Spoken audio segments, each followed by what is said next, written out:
江西人打死马六。你说什么？江西人打死马六。下一句是什么？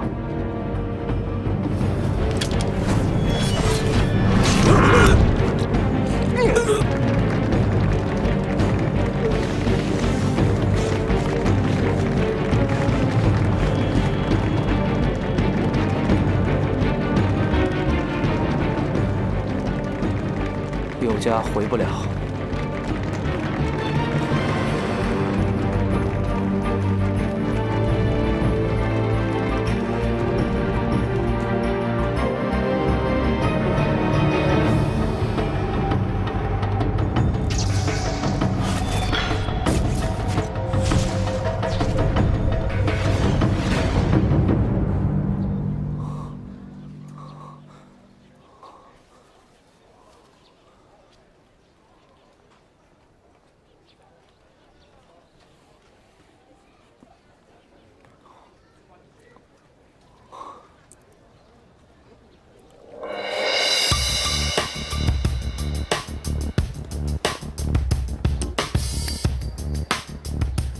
奇了怪了，那个内线怎么还不回来？应该快出来了。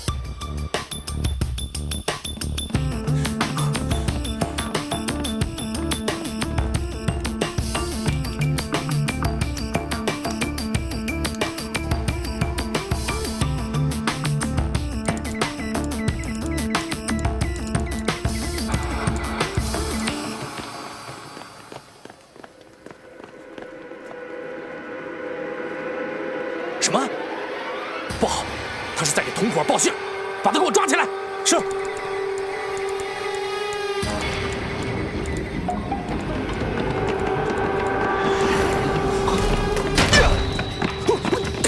给我上！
你很聪明，把我的计划全都破坏了。但是作为囚徒，你就不够聪明了。我们需要的是你的合作。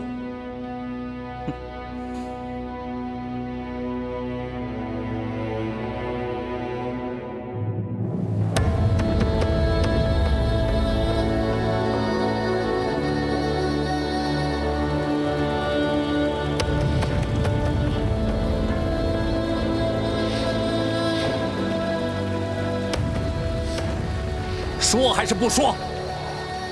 我再给你最后一次机会。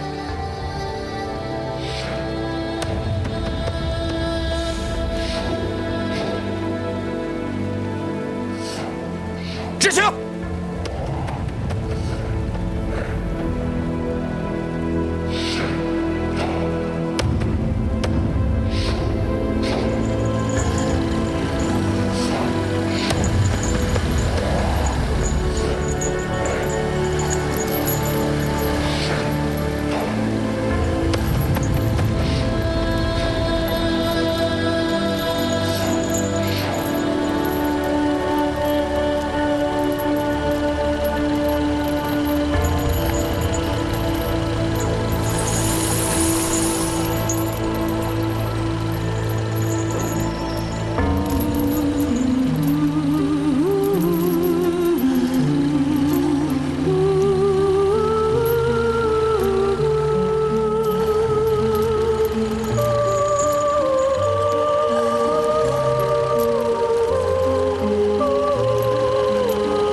哎，卖盐巴嘞！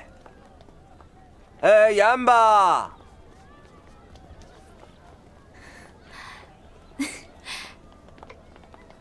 嗨，哎，您好。哎，您就买一双吧。哎，我家的木屐做的可好了。哎，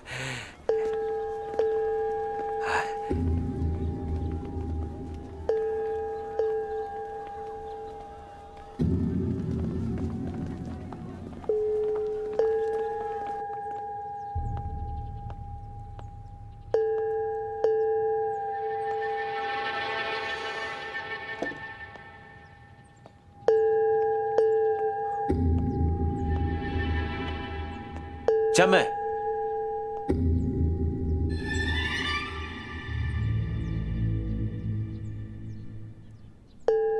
佳妹，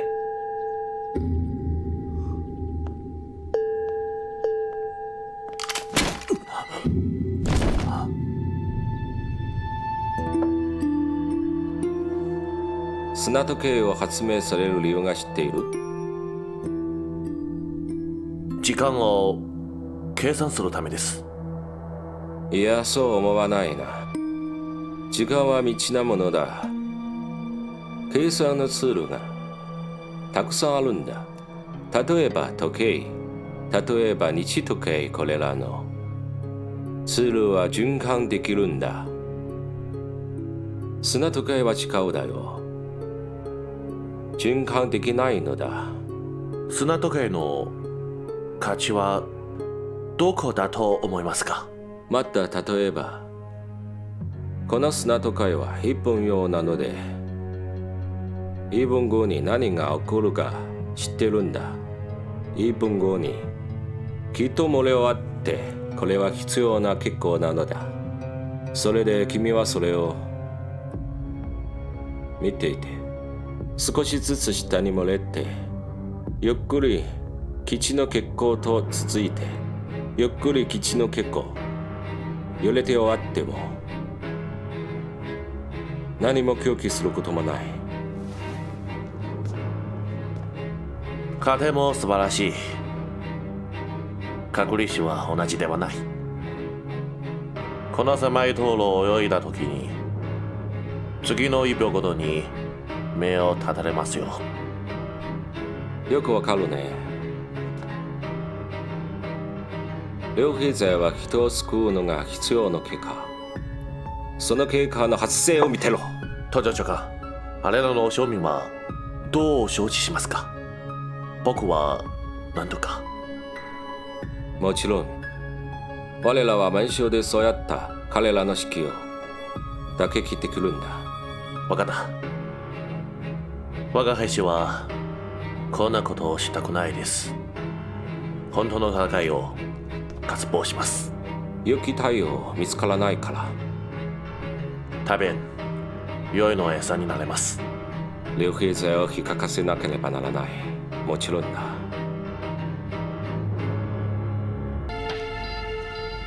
在哪儿发现的？在草堆里，说是出来探情报，迷路了。就一个人？还说什么了？全部都告诉你。不过他口风特别紧，我们审了好久，一个屁都不肯放。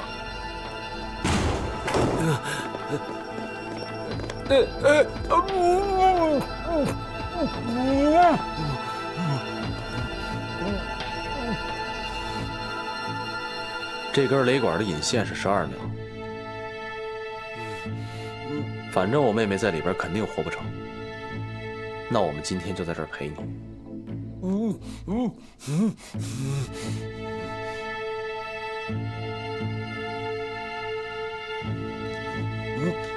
还不说是吧？一、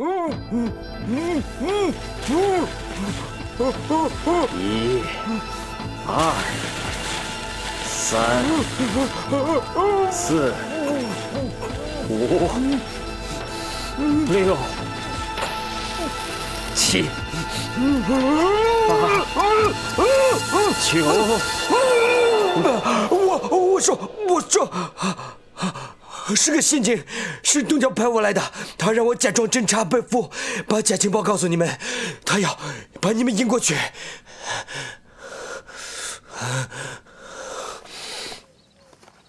哎呀，哎，我说黑仔，你刚才啊，真是吓死我们2个了。哎，这么多年兄弟了，你还不知道黑仔的分寸啊？哎呀，我是知道黑仔的分寸了，可当时真的把我吓坏了，我数数都抖了，我以为真的要炸了呢。如果那根引线真的烧到12秒的话，我们还能站在这儿吗？我可不想跟那个鬼子死在一起。哎，对了，黑仔，这次你是真的要去吗？这肯定是个大陷阱，这肯定是虎穴龙潭、有完没完了你们俩？要不你们俩回去吧，我自己去。黑仔，你说什么呢？我们怎么能看你一个人去拼命啊？要去就一起去。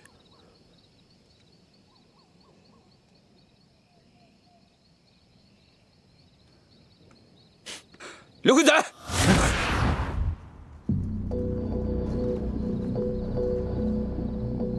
你们3个打算干什么去？啊？黑仔，你还想把这个事儿闹多大？我一直在替你求情，现在全被你给搅黄了。赶紧跟我回去！不可能，我妹妹让日本人给抓走了，我必须去救她。就在今天，日本人发出情报，引我们救人。游击队员会组织人去救她的，你不能去。凭什么？她是我妹妹，组织上不同意你去。黑仔，你已经违反了纪律，就必须要受到惩罚。你现在唯一要做的就是跟我回去。至于佳妹，你们一定要相信，队伍上一定会全力组织去营救她的。就你们3个，啊，除了去送死还能干什么？你说这些我都明白，可是现在我没有别的选择了。你给我让开！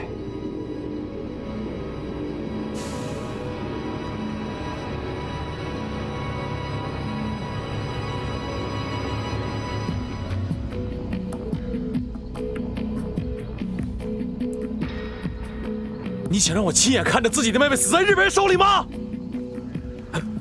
啊！呆呆处，别动，别动，别动！干什么？别动啊！干什么？别动！别动！别动！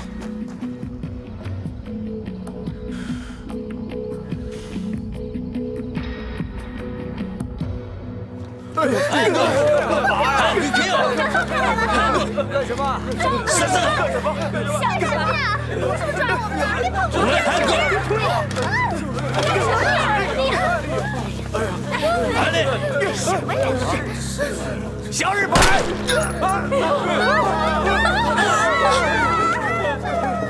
動くな！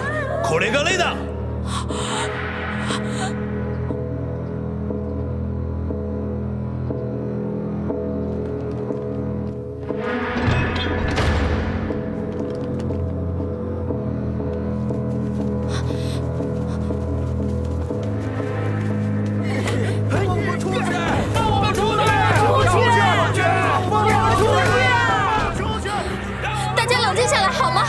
说，别冲动，大家冷静下来，听我说。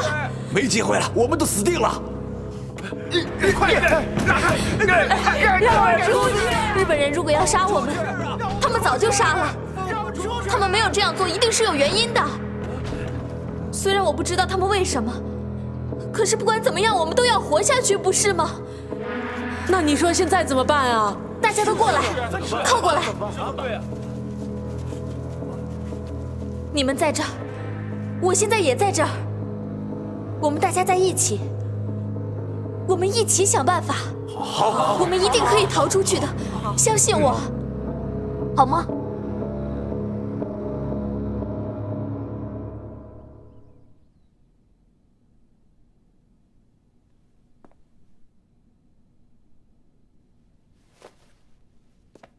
刘慧才，能不能把你这臭脾气改一改？全哥的事儿还没翻篇呢。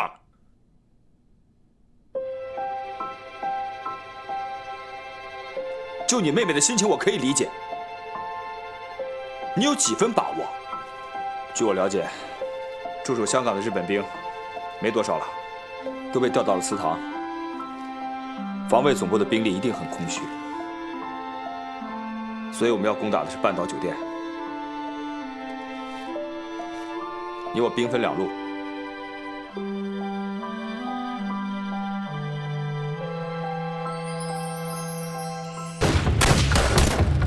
部队。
撤什么撤？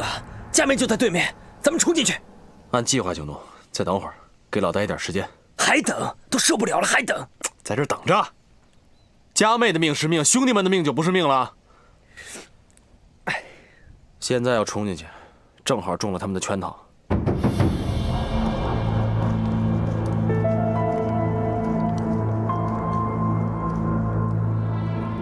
長官、敵の攻撃を挫折し、全力で追撃しますか。長官。命令しろ。みんなそのままで待っている。突撃しないで。兵士の生命を無駄にさせないで。奴の妹は我々の手にいる。竜兵勢を待って突撃させろ。砲兵命令しろ。みんな準備して。奴射程に入ったら発砲しろ。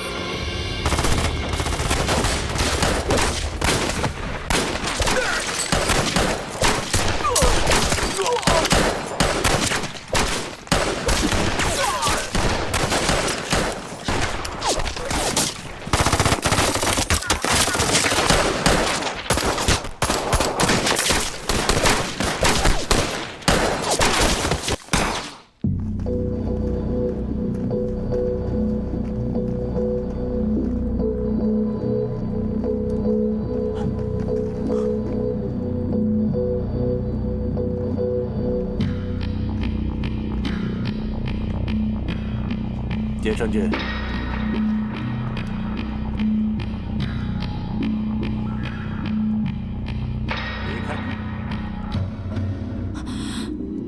你见过炮火覆盖时血肉横飞的场面？今天就让你开开眼界。刘黑子就在对面的阵地上，等会儿我的炮弹会让对面连一个喘气的都不会剩下。芥川君，今天是我们见证光荣的时刻。松本，你放了他们？放了他们？不着急，等我收拾了刘黑仔，我再放他们去给他陪葬。可是佳美他们是无辜的。怎么？你爱上她了？爱上了一个中国姑娘？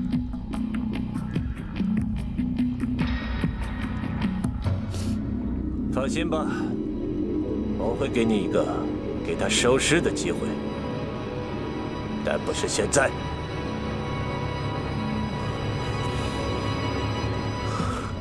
松本，我劝你放了他们。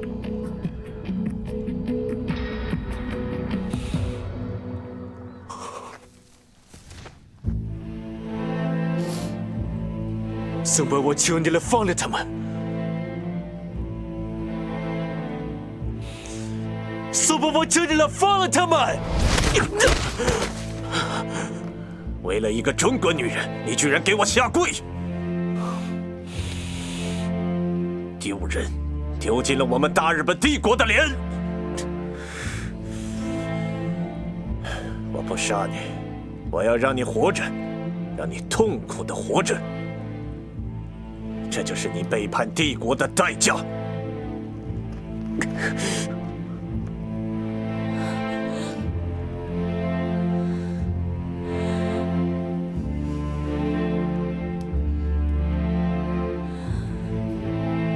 我要见松本，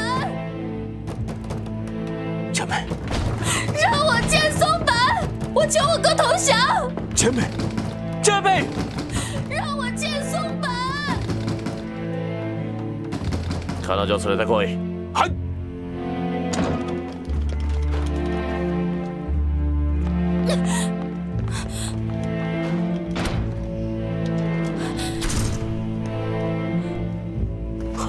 姐妹，芥川君，这么漂亮一个姑娘，如果真的被我杀了，实在是有点可惜。你如果真的能劝你哥哥投降的话，说不定我会考虑放了里面的百姓。当然，还有你的芥川君。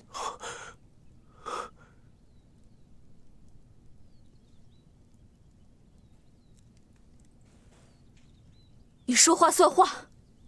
你除了相信我，还有别的选择吗？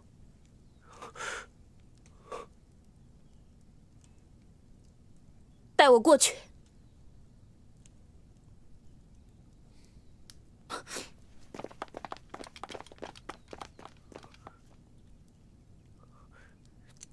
佳美，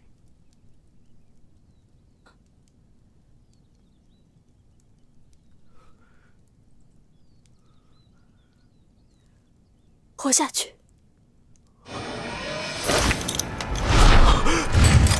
我的奶奶！加倍！バカ野郎！加倍，加倍，加倍！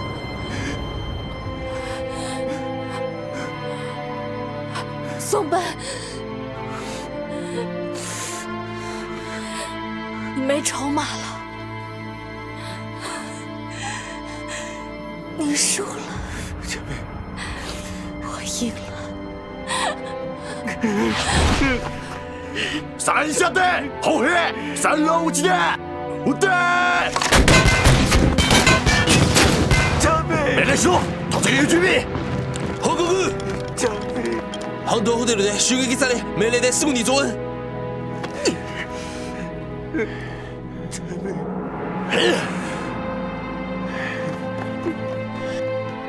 命令しろ！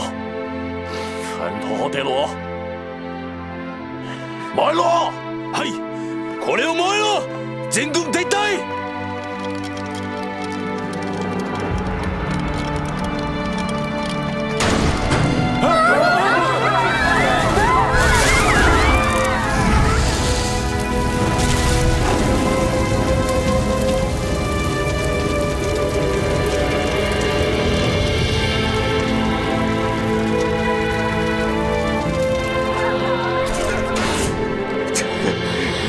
这边我知道我没用，救不了你。这里还有一个，等着过来。我恐怕等不到他了。加倍！你知道吗？我哥偷偷的跟我说，如果有一天没有战争，也许他会祝福我。我跟他说，我不用等到那一天的。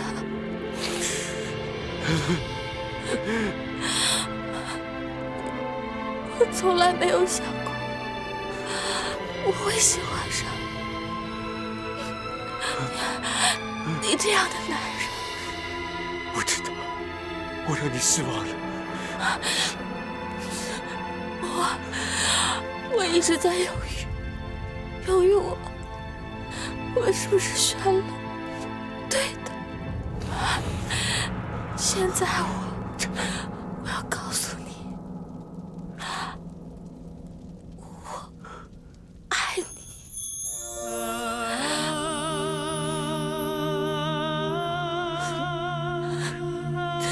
你，你要活下去，为了我。你坚持住，加倍！活下去，好吗？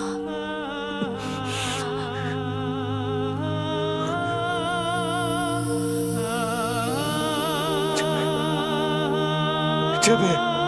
加倍！加倍！加倍！加倍！加倍！加倍！加倍！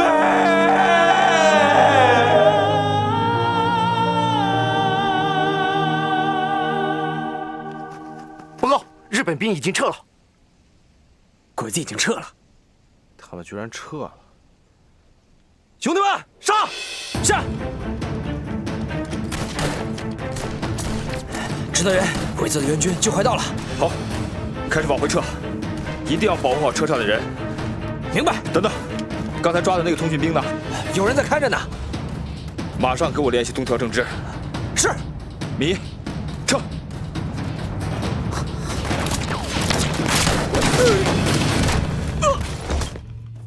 報告、至急電報です。時間はちょうどだ。遊撃台について。予想通りのだ。ホテルで我が軍のある家族を誘拐した。交換する条件を出しました。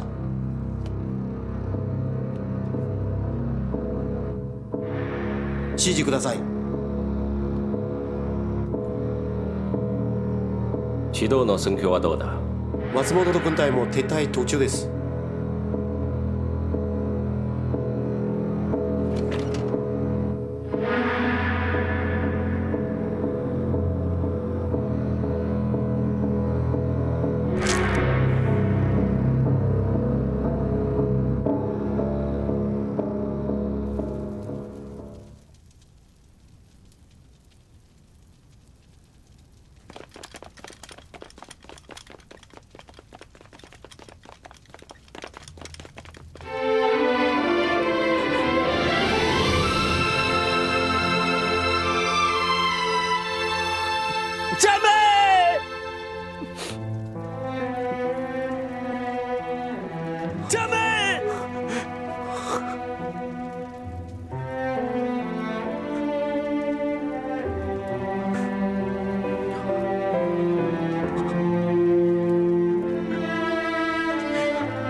队长，里面的将军们，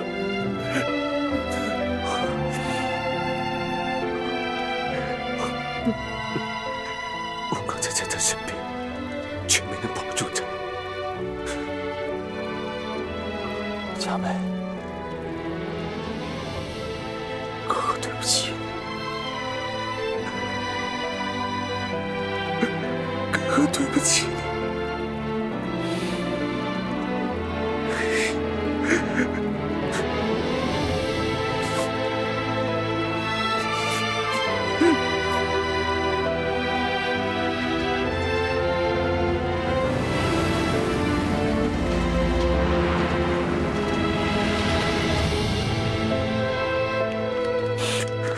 报告队长，戴指导抓到一车日军的家属。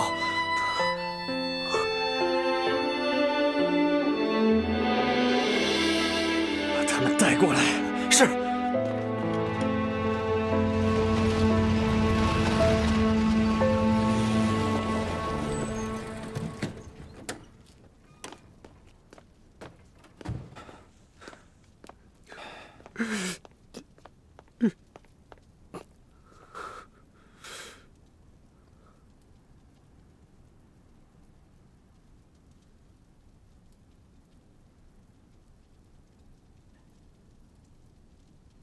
那些畜生的家属都在车上吗？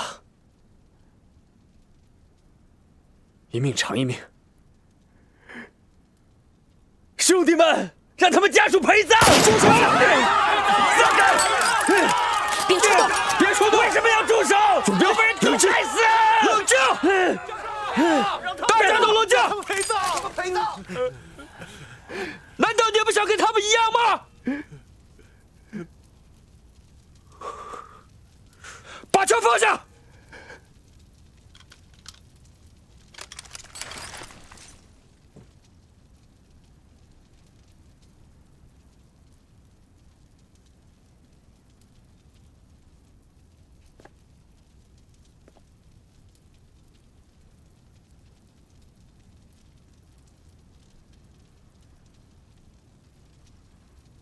哥哥送你回家。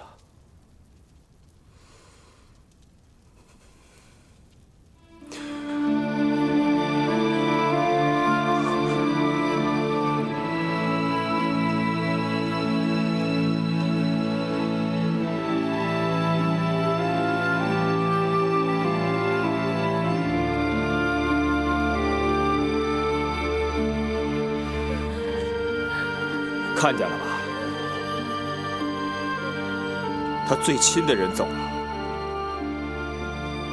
我们有亲人，你们也有亲人，而你们的亲人在干什么？你们的亲人走出家门之后，就变成了一群杀人不眨眼的魔鬼。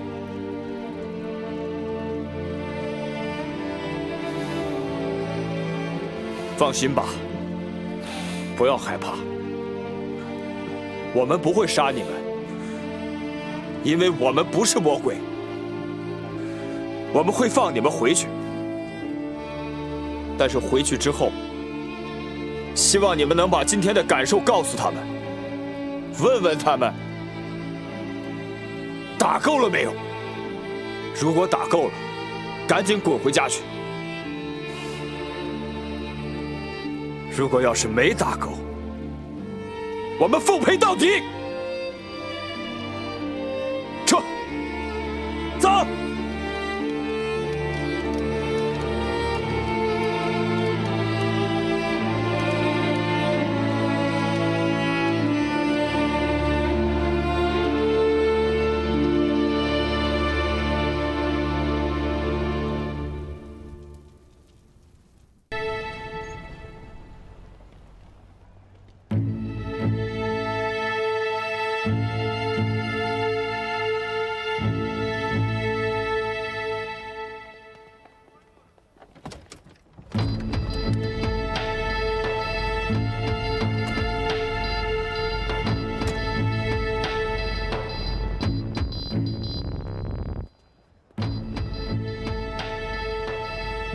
站住！站住！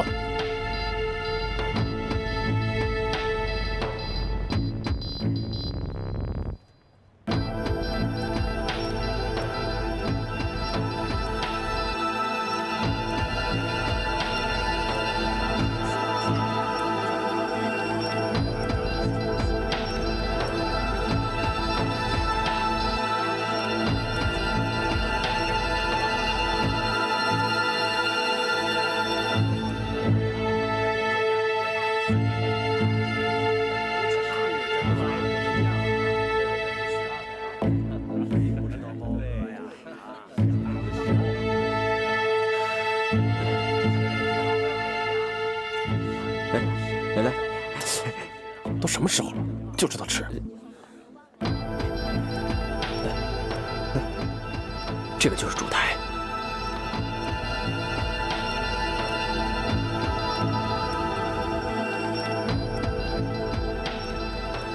那上面设计好，走。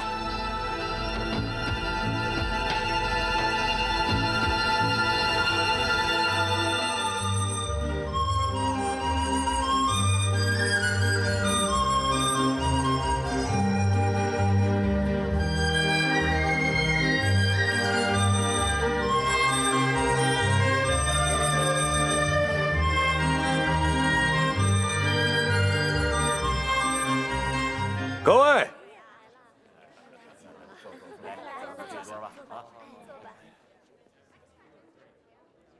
今天是鄙人就职飞龙大队总队长的好日子。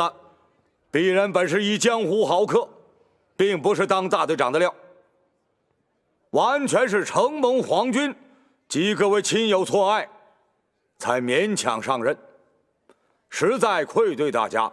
为了体现大日本帝国和我们友好亲善、互相提携，举办此就职典礼。在这里的当然有好多的旧友新知，这新知嘛，就是诸位旧友，他们已经来了，也都是些响当当的人物。我想给大家引荐刘瑾进、功力强、阮永彪。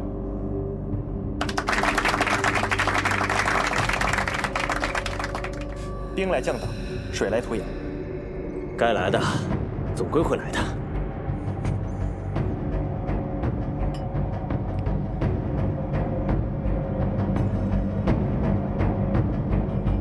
三位，出来吧！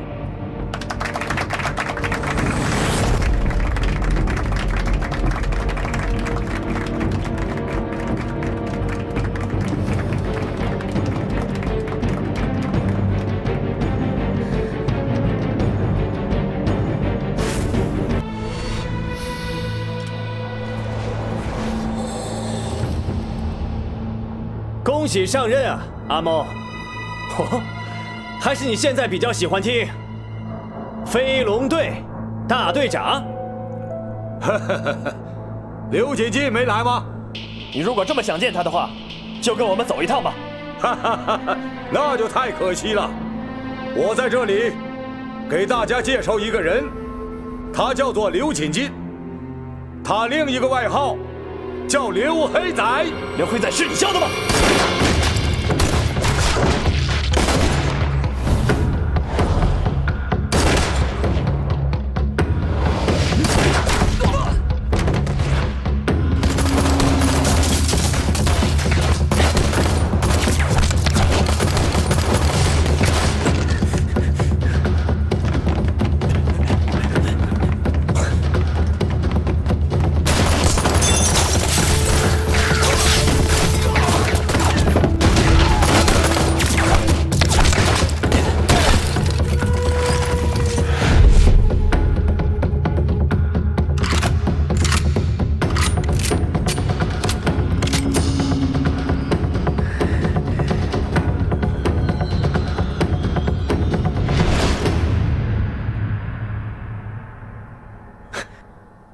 我们被包围了，咱们今天出不去了。上！沙帽！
你今天死定了！让开！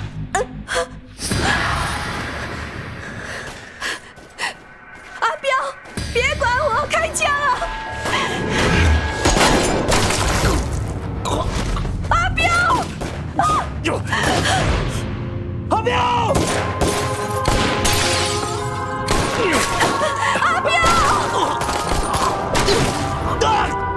阿彪！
这一次我们真的赚大了，杀了这么多汉奸跟鬼子。这次真的很不符我一贯低调的风格。外面这么多鬼子包围我们，我看咱们是撑不出去了。阿彪，你身上肯定还藏着家伙吧？是你们都猜得到，太了解我了。谢谢咱们两个是好兄弟，咱们从小一起鬼混，长大一起拼命。我现在真的不想跟你一起死。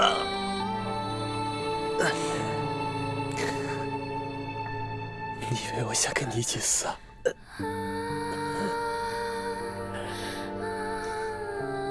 但我看咱们这次是注定了。准备好了吗？能跟自己的兄弟出生入死，我死而无憾。从我出发的那一刻，我就准备好了。能有你们几个兄弟，是我这一生最美好的事情。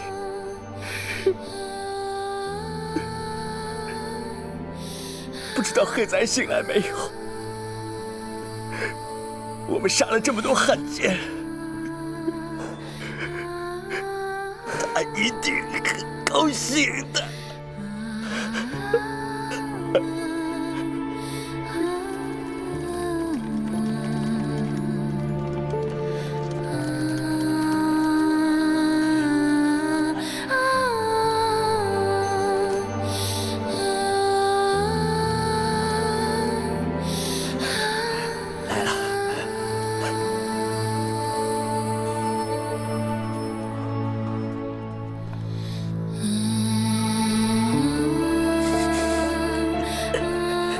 阿强，咱们下辈子还是兄弟。阿彪，这辈子永远是兄弟。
莫西莫西，我是东条。喂，东条，喂，你那边说话听不太清楚。在屠宰场发现刘黑仔的行踪，你火速带飞龙队赶去，我会跟你分头包抄。哦，遵命。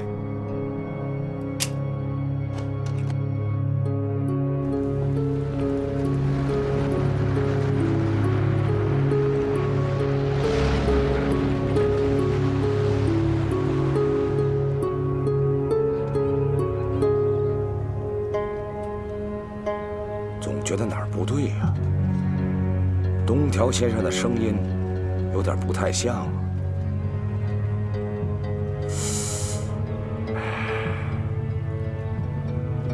感冒了？停车！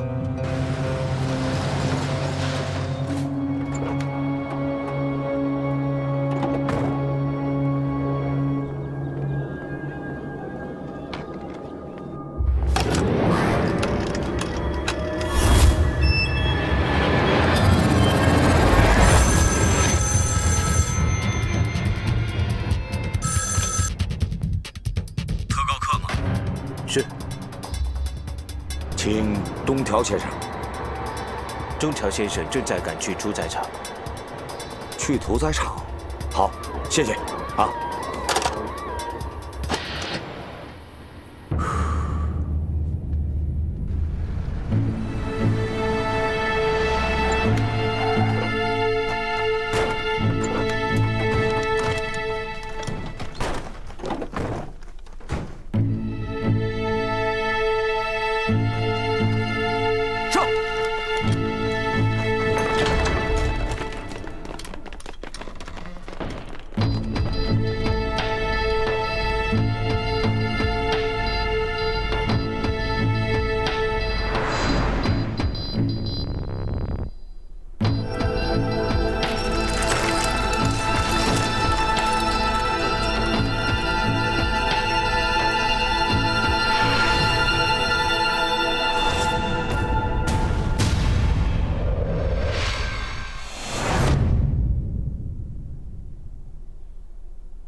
刘黑仔，你好样的！我猫哥出来混，早就知道有今天了。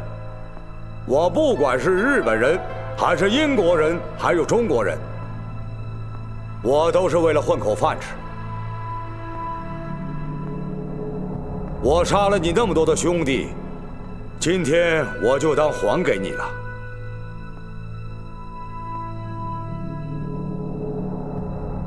整个东江，我最佩服的人就是你。与其让我死在日本人手上，我宁愿死在你手上。你动手吧。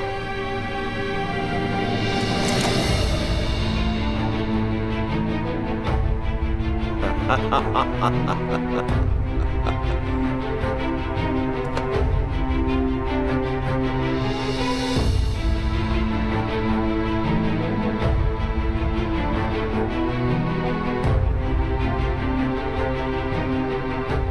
你相信有来生吗？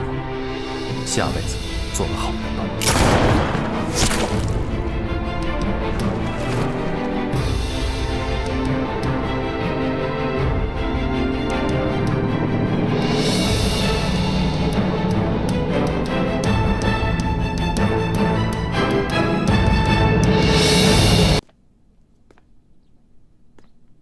根据地老鼠探回来的情报显示，现在的启德机场地面种植了草坪，如果不是特殊角度从高处往下看，什么都观察不出来。也就是说，启德机场扩建之后，它的隐蔽措施远远超过我们的想象。这是机场的具体数据。这几天晚上我们去附近看了一下，他们在牛池湾方向这个大门口有2个日军，2名印度兵来把守。钻石山方向这个门口只有2名印度兵在把守。也就是说，他们在夜间的防御措施不是非常严密。哦，我说的是人数上，他们还有多辆摩托车来回巡逻，每车有1挺轻机枪。这比我们原来执行任务的时候真的要困难了许多。来看看吧。所以现在我建议，咱们要采取一个重点和多个小点的串联法爆破机场。我说的重点就是油库。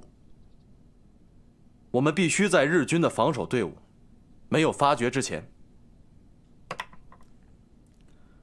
把它炸掉。从现在日军作战的能力来看，想做到这点非常困难。但凡有一点风吹草动，他们集结的速度是非常惊人的。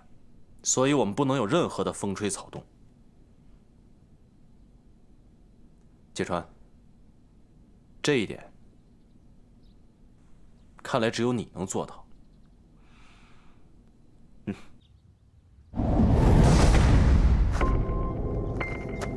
長官、出荷終わりました。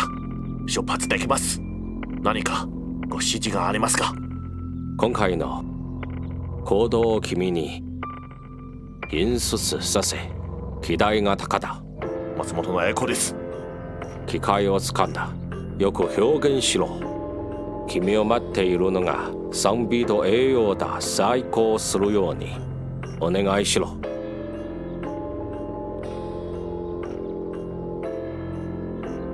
きっと長官の期待にせかないです。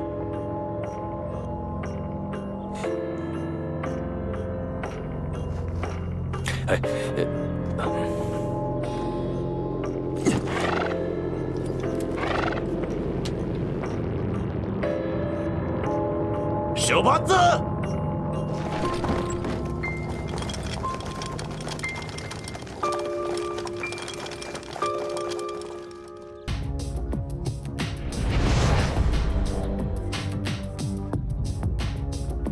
这次的任务是我们短枪队成立以来最艰巨、最重要的一次，所以只能成功，不许失败。要让小鬼子好好见识见识我们的威力。好，准备出发。等一等，怎么了？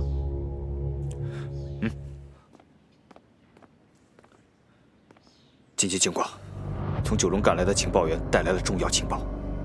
日本人现在已经集结了半数以上的驻港兵力，要展开大规模的搜索，想把咱们逼到死胡同里。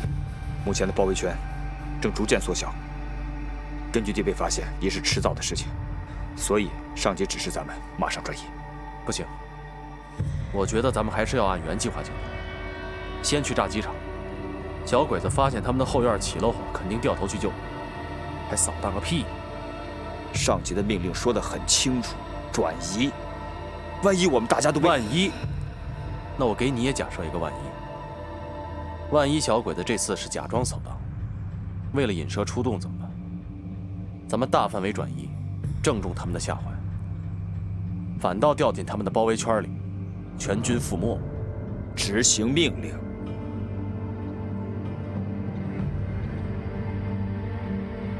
全体都有，准备转移。不能转移！你是一个军人，就要执行命令。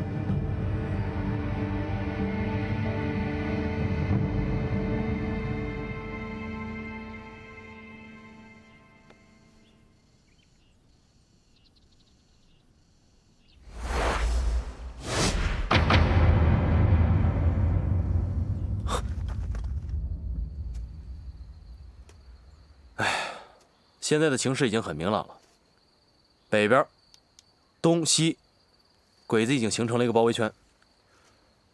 所以，如果咱们还按上级的指令从北边突围，显然就掉进圈套里了。而且更重要的就是，咱们会连累来不及转移的老百姓。哎，上级现在有什么指令啊？应该有吧，但是交通员没法突破包围圈来找到我们。那这事就好办了。既然联系不到上级，那我作为手枪队的负责人，接下来就由我指挥。说说你的计划吧。咱们回去炸启德机场。你看啊，鬼子现在主要封住了北边的去路，那么南边的兵力肯定薄弱，而且他们更想象不到咱们会杀一个回马枪，掉头去炸启德机场。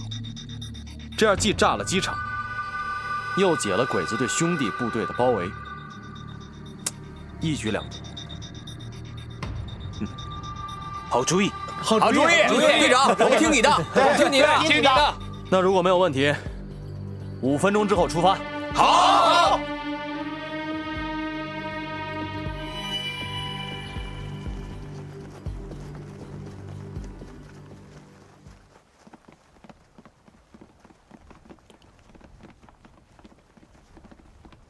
等一下，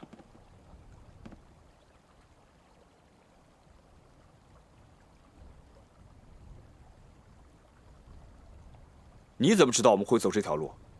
鬼子从南向北扫荡，所有的武装都北撤了，只有你们这支队伍不知死活的往包围圈里冲。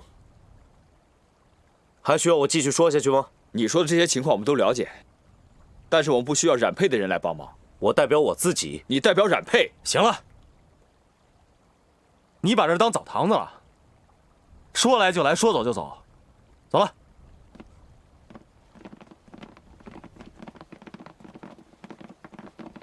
我也和鬼子。你可以不相信我，我就是要跟你们一起打鬼子。你带不带我，我都要去。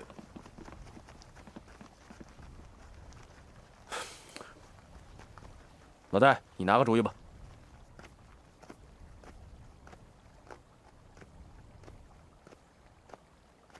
能服从命令吗？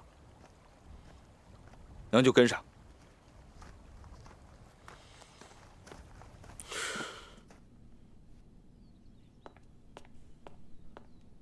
大佐報告、遊撃隊の出出を疑っています。ありえない。彼らはホイにいるはずだ。ちょっと事故があって、何人が突破した。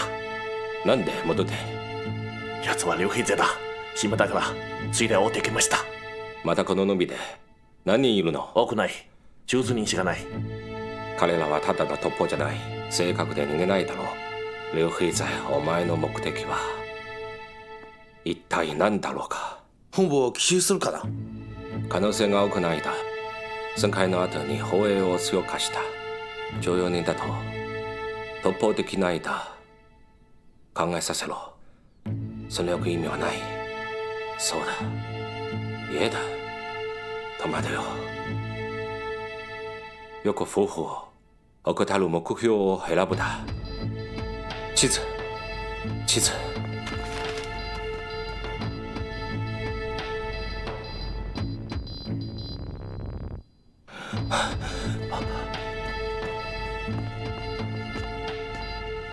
彼らはどこから突破したのか。多分山麓の南です。そうだ。102から407まで。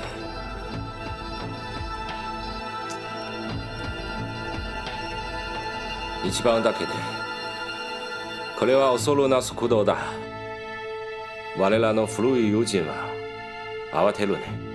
両者を止まえるの？今の速度なら3日間かかります。そうだ。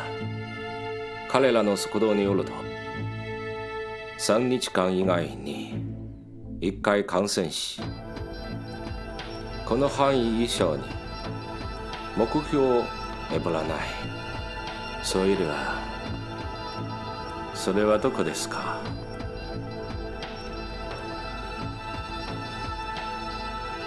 ここで、そこで。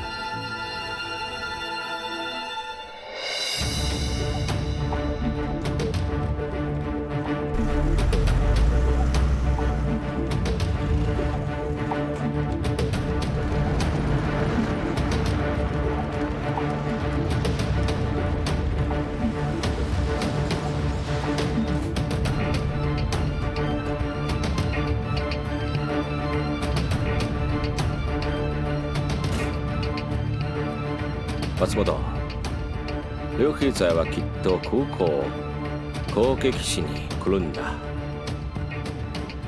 長官、鬱を尽くすことをしますかな。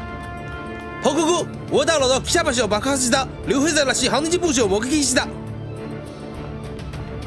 報告、半島ホテルの駐車場が爆発し、ビクトリア倉庫のすべての物資が爆破されました。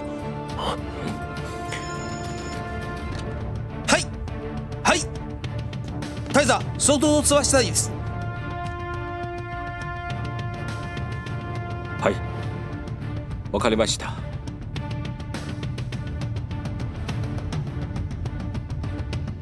はい、それじゃ。総督は相当する兵力を岩頂へ戻し、攻撃に抵達として香港を全面的に攻撃しろ。間違ったと思う。命令に従ってここにきちんと見つめろ。長官と一緒に両兵勢を捕まえたいです。僕の長官を信じてくれ。両兵勢はきっとここにいるんだ。彼はどこにも行かないと思う。今出発しなければならない。説明する時間がないだ。優しく操作してくれ。抵達しないできっと警戒し続けろ。はい。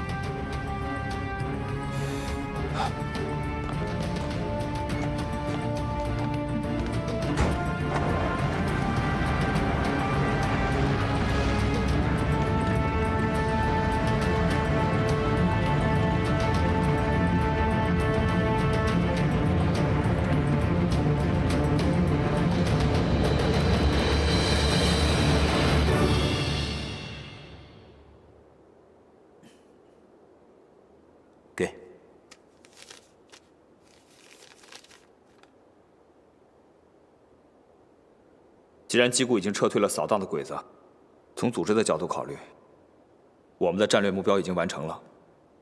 可是东条并没有上当，留下了松本。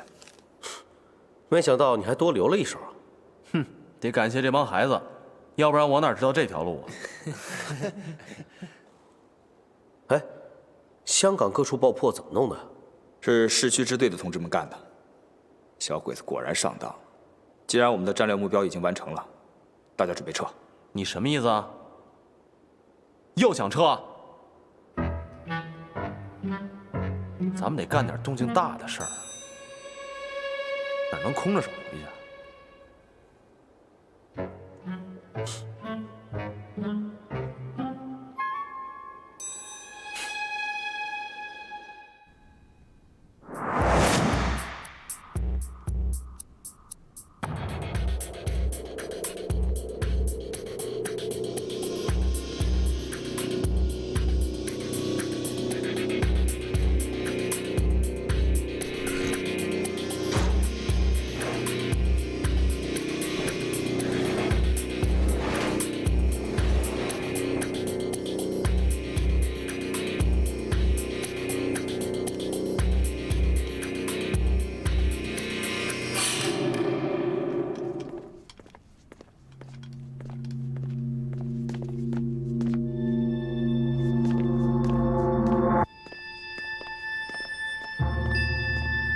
南品発見軍本部のです。責任者を探しに来たのです。何の用ですか？エンジニア山本太郎。こちらは僕の助手です。本部を代表して論争機の問題を調和して、緊急のためにすぐに追放して。ちょっと待て。中に通報しろ。はい。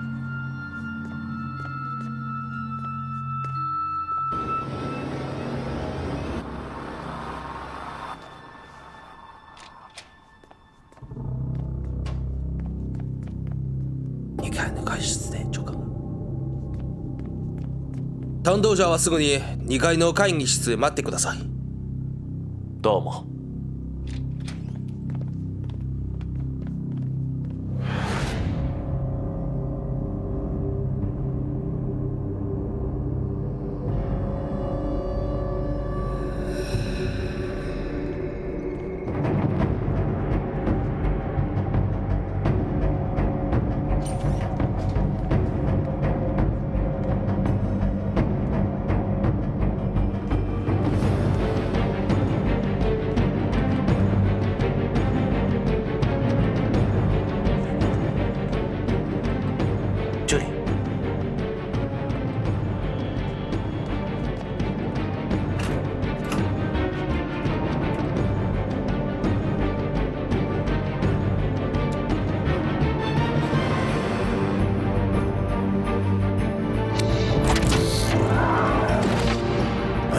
どうしたの？何がやって？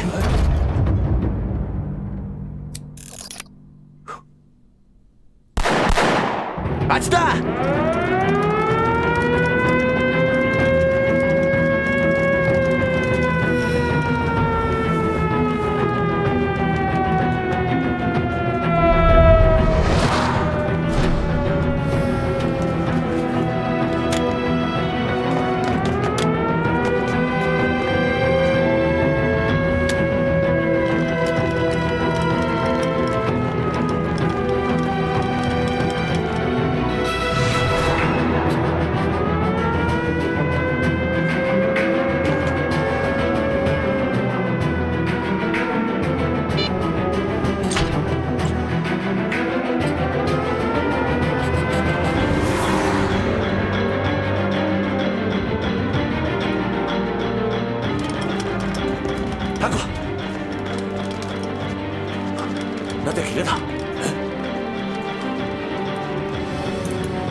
回家。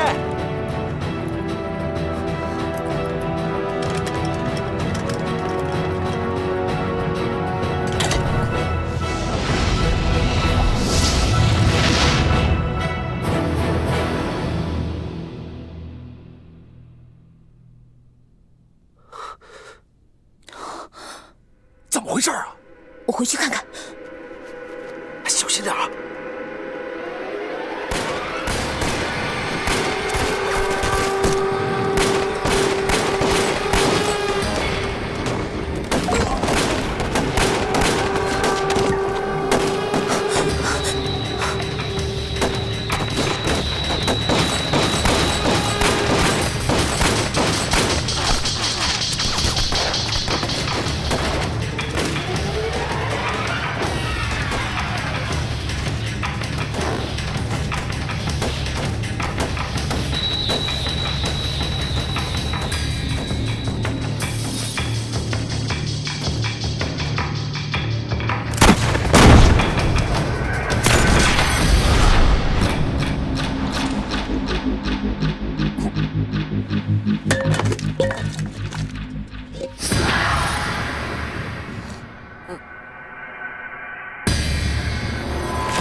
我叫何敏仪。你不是记者吗？怎么跑我们这儿来了？采访我？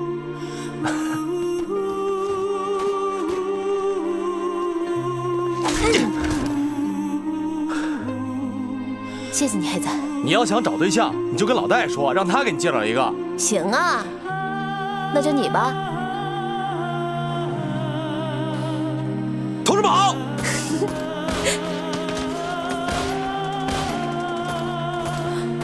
黑仔，你担心我？当然。我一定是世界上最幸福的女孩，有个大英雄，天不怕地不怕，单怕我有危险。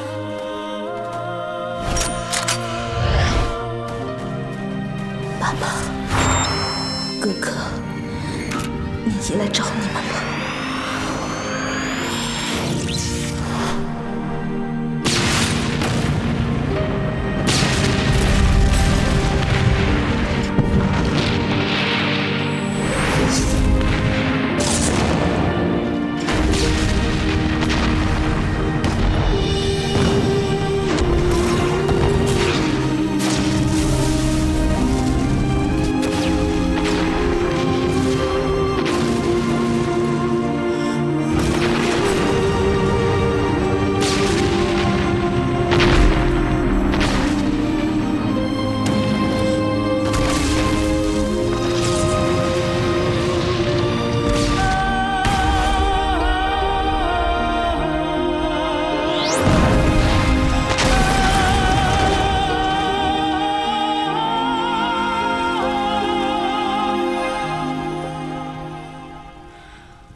老戴，咱们干成了！成了！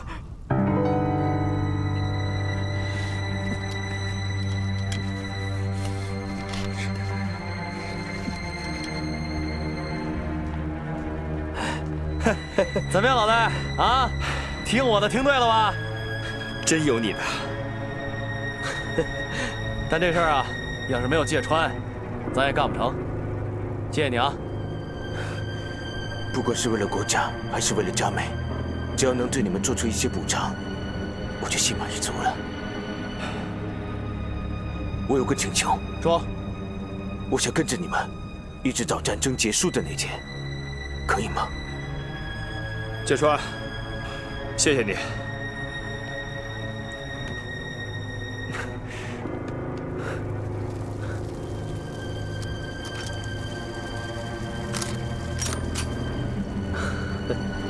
哎，和米姨呢？是啊，你姨呢？米姨，和米姨。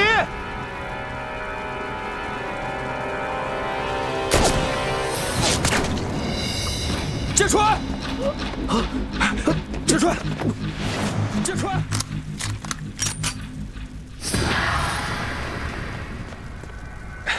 芥川！没想到松本这小子居然还活着。估计和米已经牺牲了。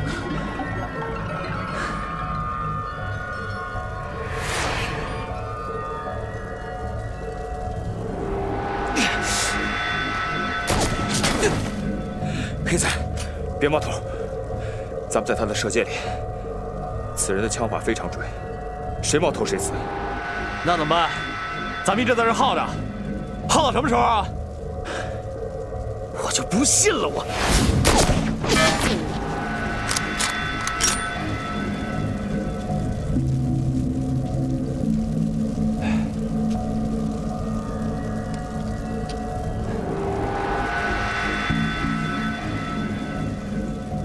他娘的，援兵来了，咱们谁也出不去。那怎么办？这样，我先跑过去，吸引他的注意力，你们俩第一时间把他击毙，懂了吗？我跑得快点，别让我太累了啊！哎，黑仔哥，我去。哎，回来！都别争了，咱们三个一起跑出去。记住，出去之后，咱们三个往不同的方向跑，不管他击中哪个，剩下那两个一定要第一时间干掉他。听清楚没有？听清楚了。好，把枪检查一下。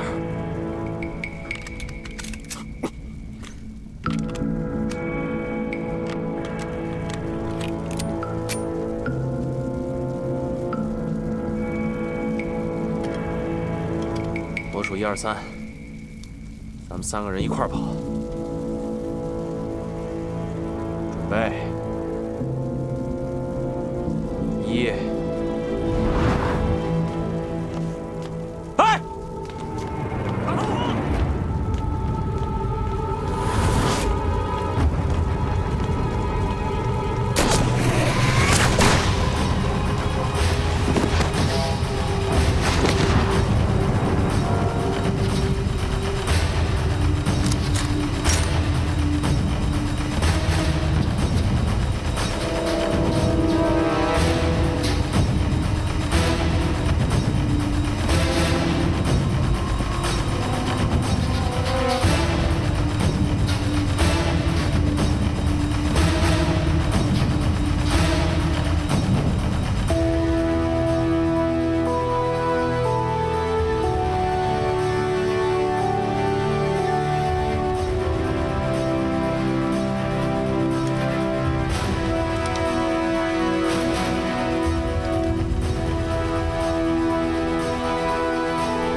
阿峰，阿峰！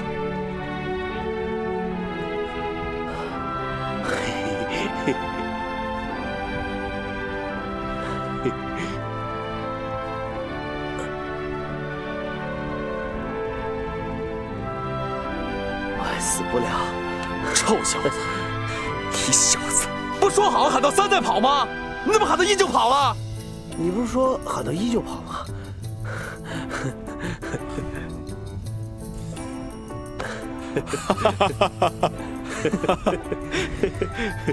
起来！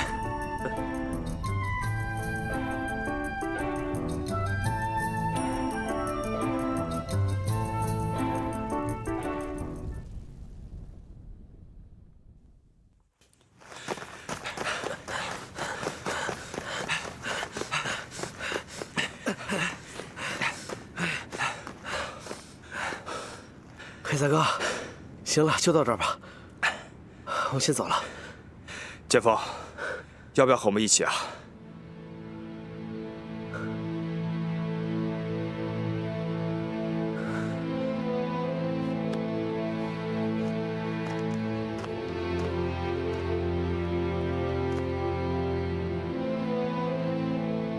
你跟我说的话，我现在明白了。以后我不能陪你一起了，但我祝福你。我只希望以后咱们哥俩再见面的时候，别用枪口指着对方。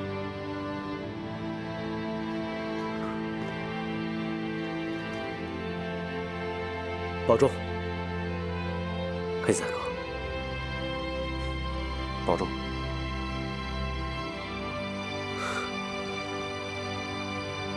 爆炸机场行动付出了惨重的代价，但也收到了远超预期的效果。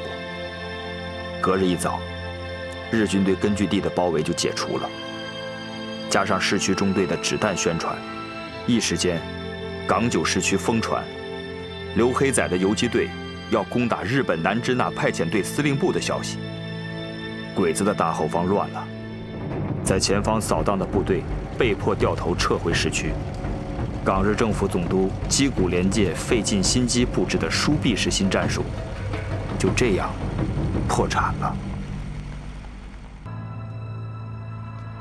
你早就应该想到，我们最终会成今天这样，在这儿见面。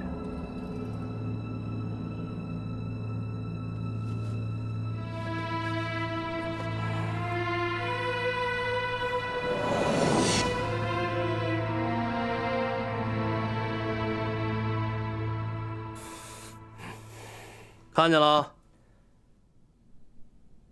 我想过最糟的结局是被你暗杀，没想到是活捉。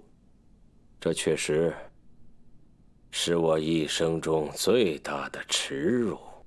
你做了我一直想对你做而没有做成的事。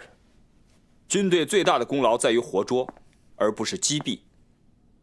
在香港，能活捉最大的日本特务头子，是件光荣的事儿。刘锦静，你太让我失望了。我杀了你那么多兄弟亲人，你应该恨我才对啊！你不配。像你这样的畜生，死1000次万次都赎不了你的罪。我会彻底打败你，亲眼看着你接受正义的审判。没有人能够审判我。我是东条正之，待知道。我知道你们的社会部对我很感兴趣，我这儿有太多情报，我们可以做个交易。不用交易，我们的人会让你说话，你没有资格和我们谈条件。对你们共产党，我是很佩服的。可是你能抓我，却不能杀我，更不能审判我。你必须把我移交给国民政府。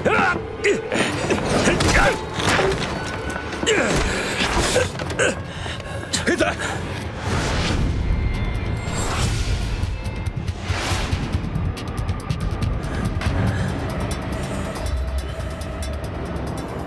放心吧，老大，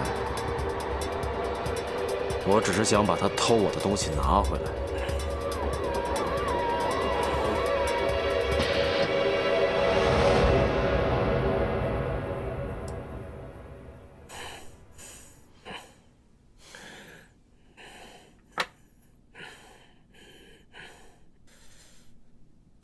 钢笔很漂亮，很好用，是安娜送你的吧？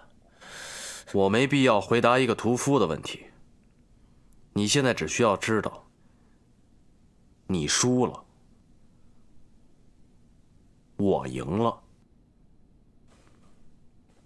报告，冉佩他们来了。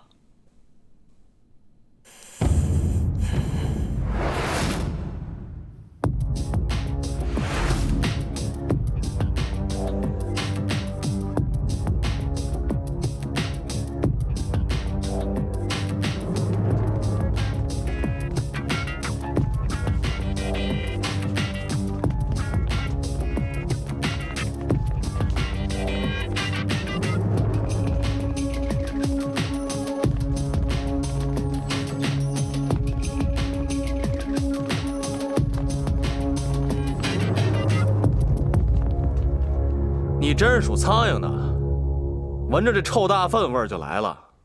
刘兄弟别来无恙啊！给你带来上级的命令，让你们把东条正之交给我，然后送到桂林去。你的上级又不是我的上级，我凭什么听你的？哎，现在是国共合作时期嘛，我的上级自然就是你的上级啊。况且这事儿你们领导也知道，这个就是给你的命令。来啊，兄弟们，把人给我带走！我看谁敢动！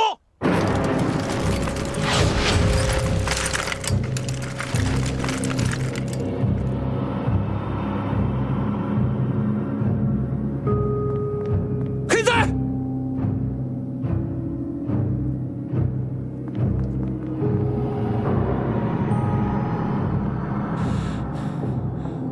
我刚跟组织那边联系过，上级的命令是把东条交给他们。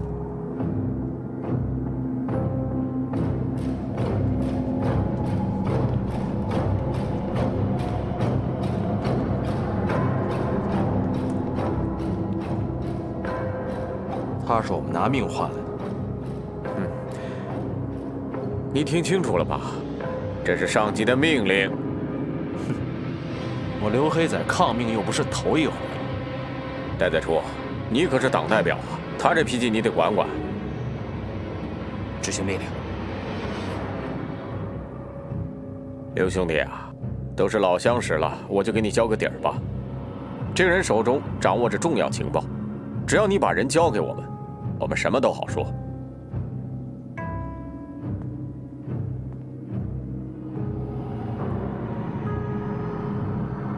我说过，你杀不了我。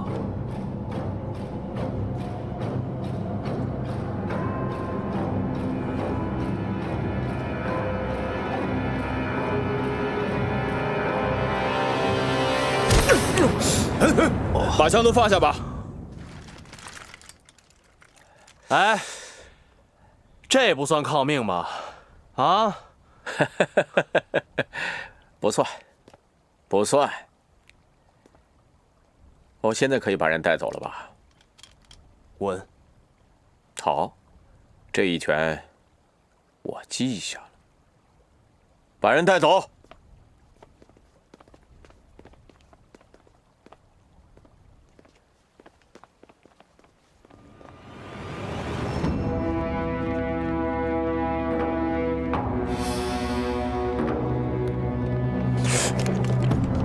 黑仔，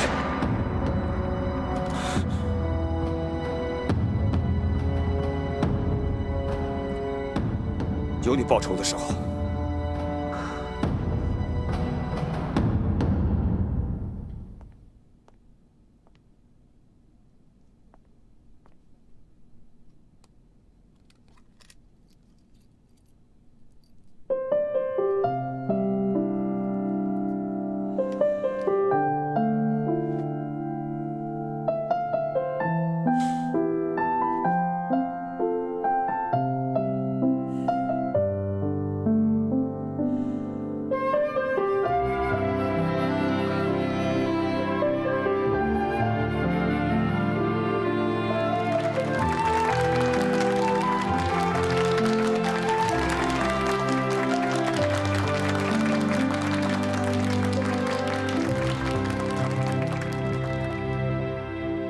1945年8月14日正午，日本天皇向全国广播了接受波茨坦公告，实行无条件投降的诏书。15日，日本政府正式宣布日本无条件投降。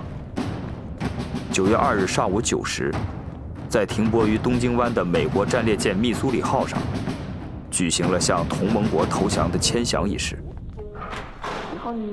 9月9日上午，中国战区受降仪式在中国首都南京中央军校大礼堂举行。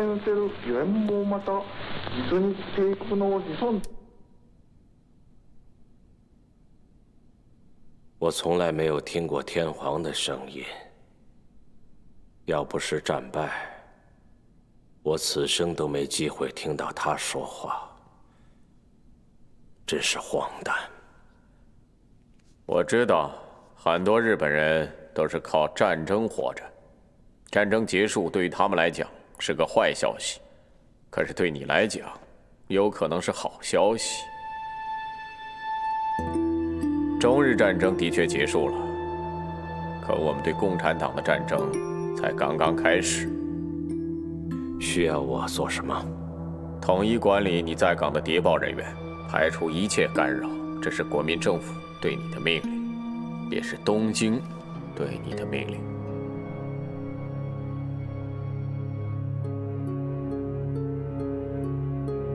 排除一切干扰。除了共产党的东江纵队，还能有什么干扰？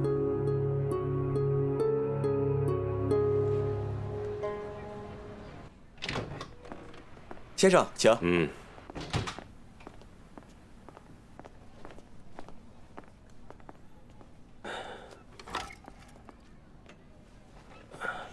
跟平常一样。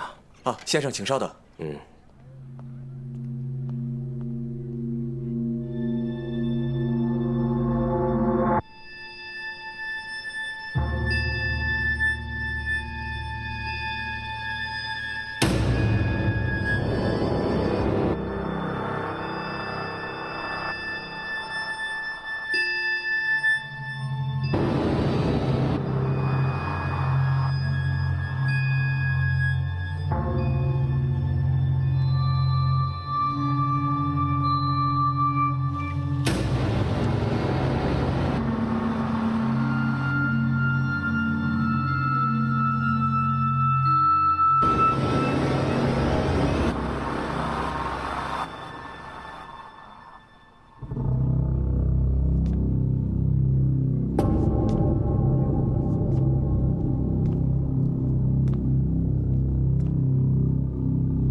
你跑不了了，周围都是我们的人。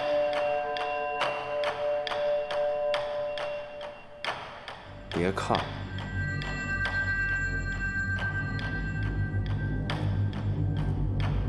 你总算是来了。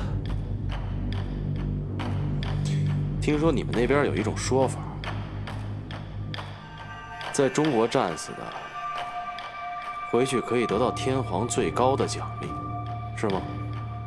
他们是国家的英雄，应该得到这样的光荣。好，那我现在就成全你。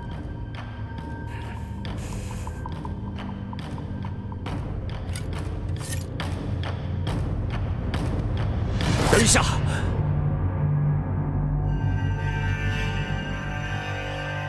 我有一个要求。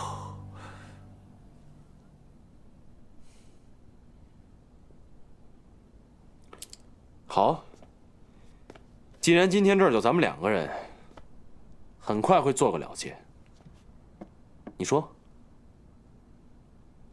请让我维持一个武士最后的尊严，让我自杀。你想得美！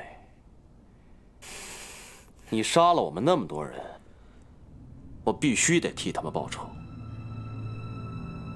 我要亲手宰了你。这是战争，你们杀人，我也杀人，我们都是在执行命令。那可不一样，我们是在保卫自己的国家，你们是在侵略别人的领土，杀戮别人的家人。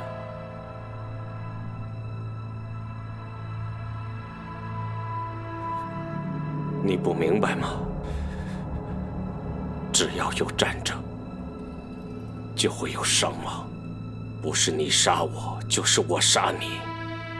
但是战争已经结束了。今天我必须亲手宰了你。我的战争没有结束。对不起，我又偷了你的笔，想留个纪念。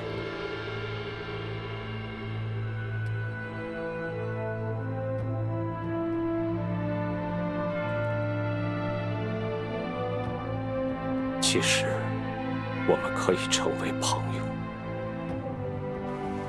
你还给我钢笔也赎不了你的罪。今天你要接受正义的审判。你要想忏悔，去对佳妹说，对阿彪说，对阿强说，火生、密仪、芥川、小杰，去向每一个死在你们手里的中国人忏悔，下地狱去吧！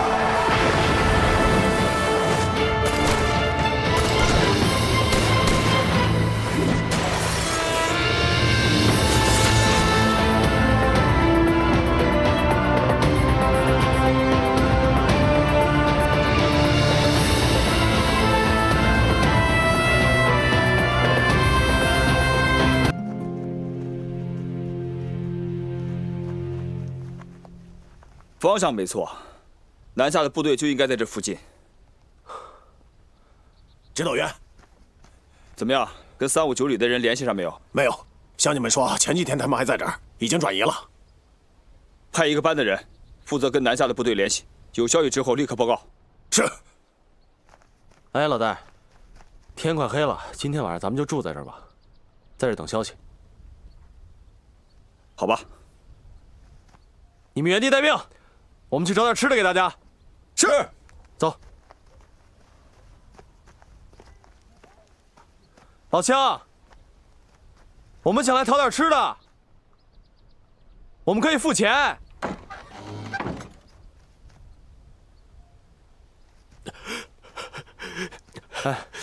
哎，老乡，怎么回事？哭什么？出什么事了？没事。你是医生吗？我求求你救救我儿子吧！我儿子快死了，求求你们！啊！赶紧过去看看。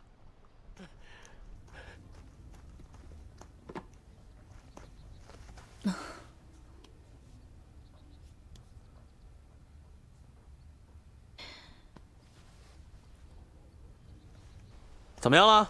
你儿子怎么伤的？砍柴的时候从树上滑下来了，胳膊被刀给划伤了。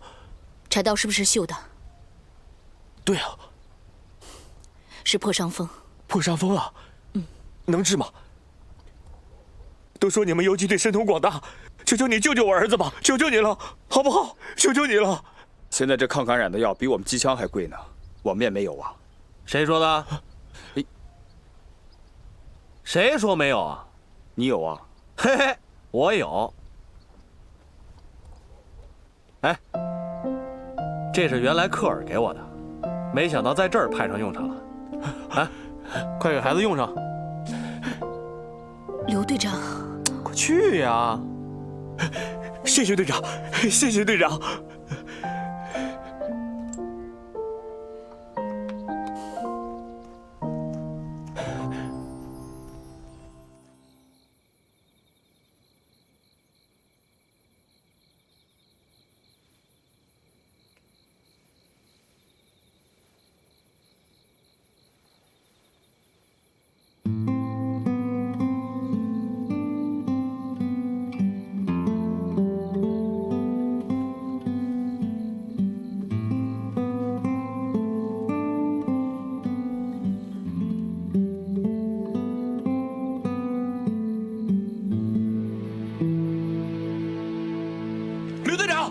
刘队长，刘队长，怎么了？这是？孩子又发烧了？不是，村里出大事了。出什么事儿了？又打起来了。谁呀？客家人跟我们，他们都拿家伙，可能要出人命啊！老戴，赶紧去解决一下。走，我跟你去一趟。哎，不行啊，刘队长，他们客家人只认您呐。到底怎么回事啊？哎呀，这不是一天两天的事儿了。今晚我过去跟你们看一眼。哎，等等，万一真械斗呢？出点什么事儿也不好。哎呀，没事儿，走吧。哎，你带着警卫班一块儿去。是，机灵点啊。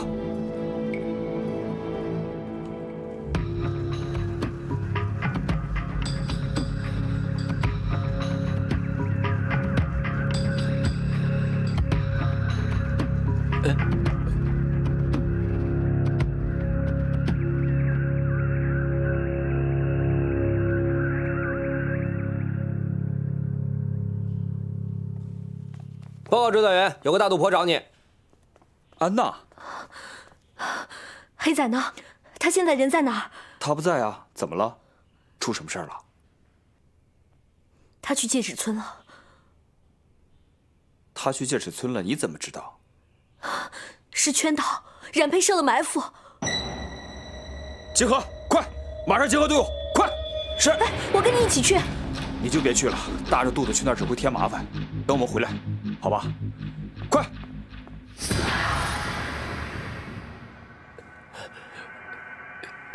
怎么了，刘队长？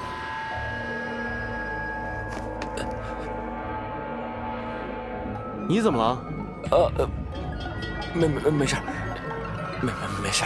哎，你给孩子到医院看病的钱够吗？够啊？到底够不够啊？有，家里有。现在医院都挺黑的，不给钱根本不给看病。我这有2块大洋，你先拿着吧。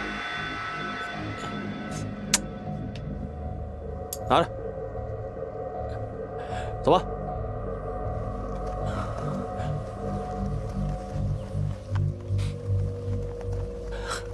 刘队长，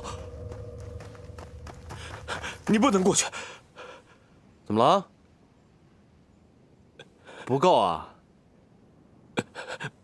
不是，您不能过去。为什么？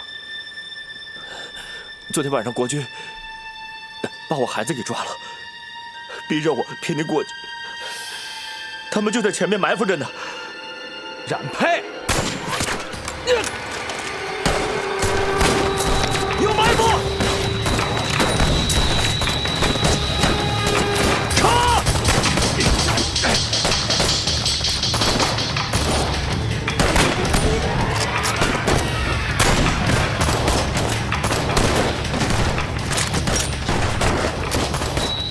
刘黑在带伤掩护兄弟们转移，单枪匹马和冉佩下属的一个连周旋一昼夜，最终，黑仔带伤求渡陵水成功。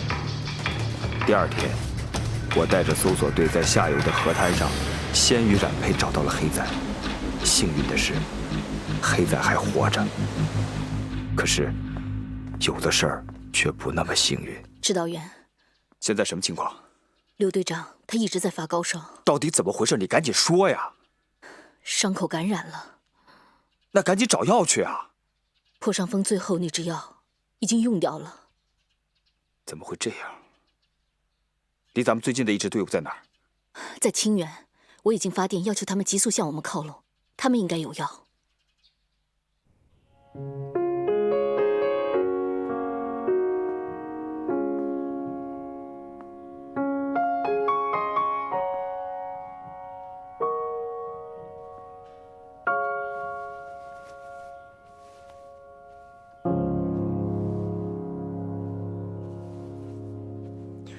老戴，他好了。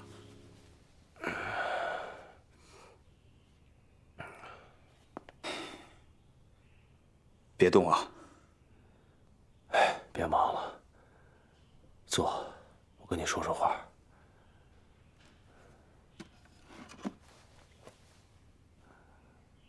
我是不是快死了。不许胡说话。这叫破伤风是吧？伤口感染比较严重，大家会有办法的。还能活多久啊？现在药物比较吃紧，米又跟不上。也就是说，活不了几天了。我知道了，咱们现在已经被包围了。不要管我，你是指导员，要带领大家赶快突围出去。刘黑仔，你说这话什么意思啊？什么叫我带领部队突围出去？把你撇下不管吗？怎么说这话？什么意思啊？这么不负责任！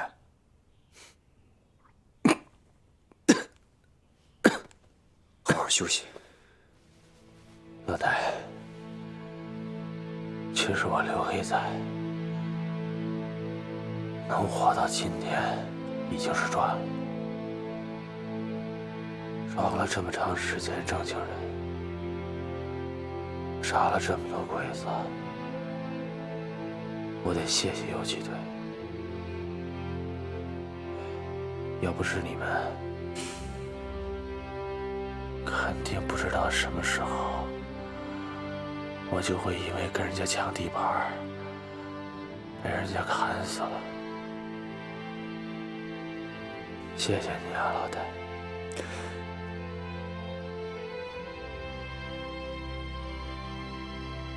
哭什么？我问你，别动，别动，别动了，别动了！我问你正经事儿。你说，我要是死了，是不是算是烈士了？该叫牺牲吧。你说话能不能吉利点儿？这两个字跟你没关系，离你很远很远。你要相信我们尽最大的努力帮你找药，只要药找到了，很快就能恢复了。相信我好不好？行了吧，老大，我自己知道自己什么感受。你就是为了鼓励人，其实我们哥几个从来游击队那天起，没少给你气受。你总是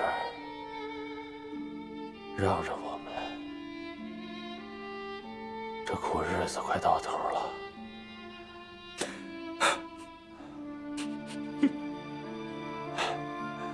哎，帮我个忙。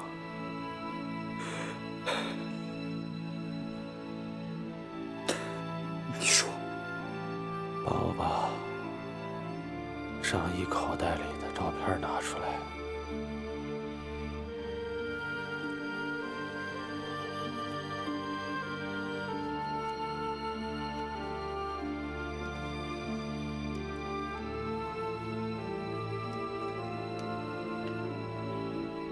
现在照片里的这些人，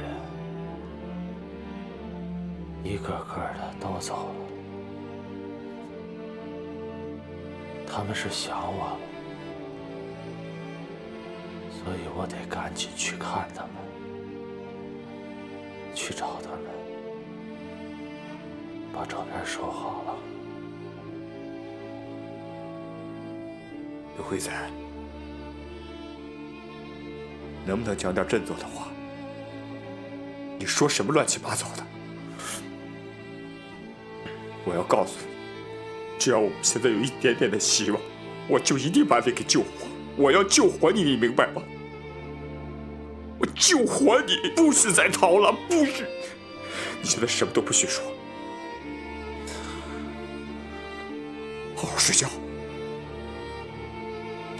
我睡觉，不许再说话了。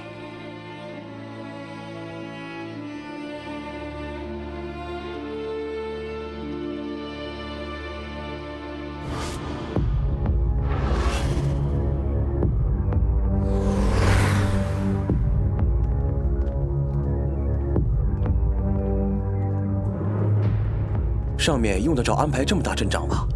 游击队就20几号人，咱们围上去，不就拿下了吗？这你就不懂了。瓮中捉鳖不如守株待兔啊！共匪不是喜欢钻林子吗？我偏要跟他打阵地战。我的2个营已经把戒指方圆10里围了个水泄不通，他是不会坐以待毙的。他要北上和359旅会合，要会合就得过这座桥，囚渡过河无疑是死路，因为两边已经布满了流动哨。这座桥啊，是他唯一的出路。现在我是真的没有办法了。指导员，敌人1个连的兵力在陵水北岸建立起桥头阵地，坐镇的是个上校团长，迎击支援火力。这是我们唯一的突围路线，看来只能另等机会了。没法等，黑仔的伤也等不了。我们现在要以最快的速度把他送出去。今晚强攻桥头。根本不行，可能1个人都出不去啊！可是这是目前唯一的办法，我们不能眼睁睁地看着黑仔去死啊！于淼，如果明天这个时候用到药，黑仔能活吗？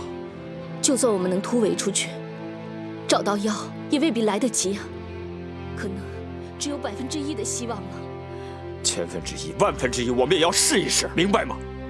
但队长的腿只能拄着拐杖走路，这仗怎么打啊？那我就背着他。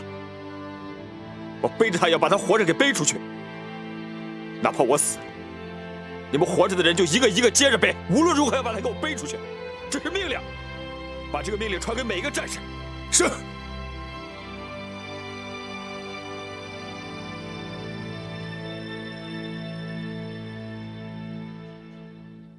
黑仔怎么样了？哦，黑仔没什么大碍，就是发烧了，让他休息一下就好了。我们这会儿就不要打扰他了。我已经等太久了。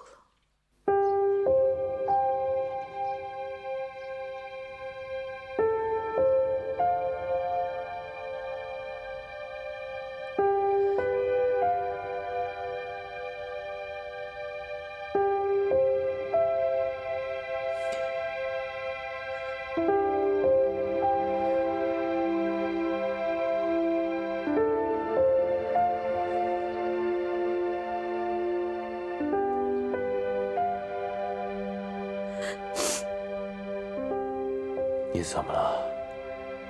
啊？你哭了？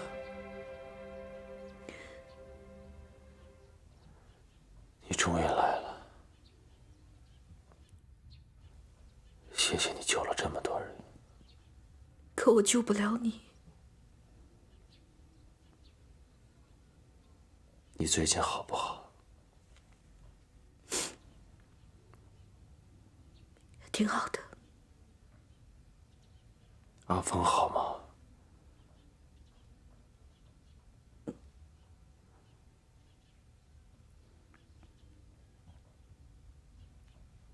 小安娜好不好？其实我一直想告诉你，你给我的那本书，我都看完了。看了好长时间，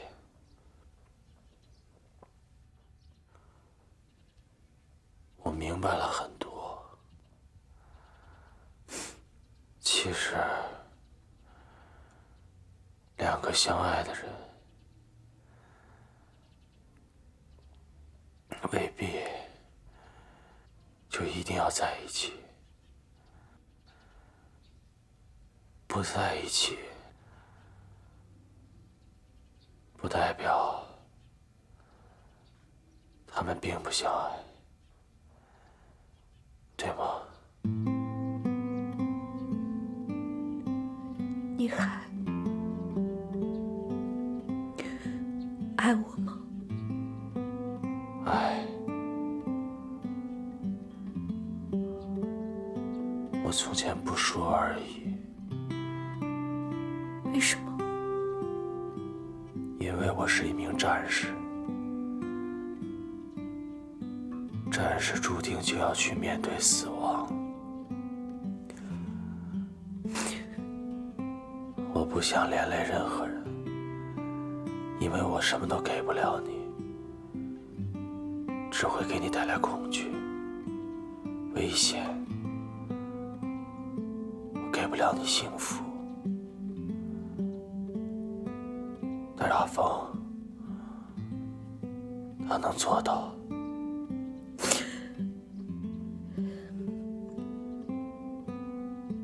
其实，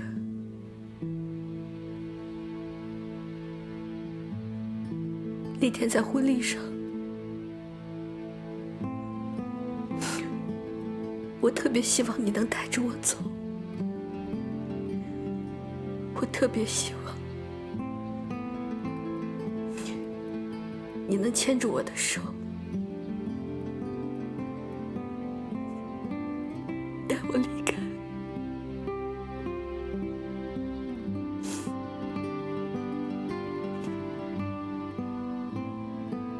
别傻了，现在这是最好的结果。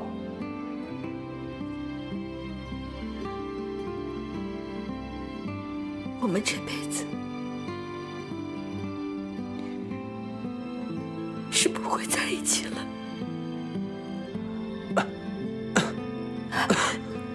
你怎么样？别说话了，别说话了，休息一会儿吧。我会好起来吗？会。如果真的有下辈子，我还要战斗。我跟你一起。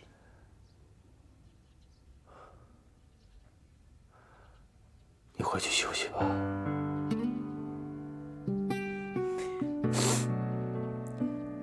我想坐这儿陪你。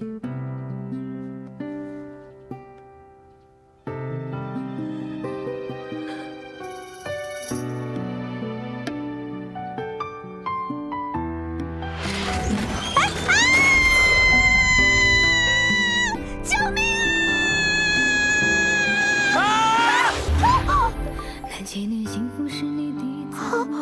你谁啊？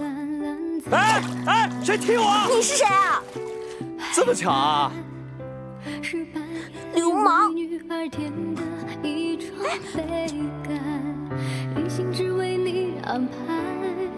不可能有什么会拆开，躺在你的怀中，想着你在故我在。我不明白，我竟会被你轰下了我们的舞台，看你倾泻你的可爱和别人奇奇怪怪。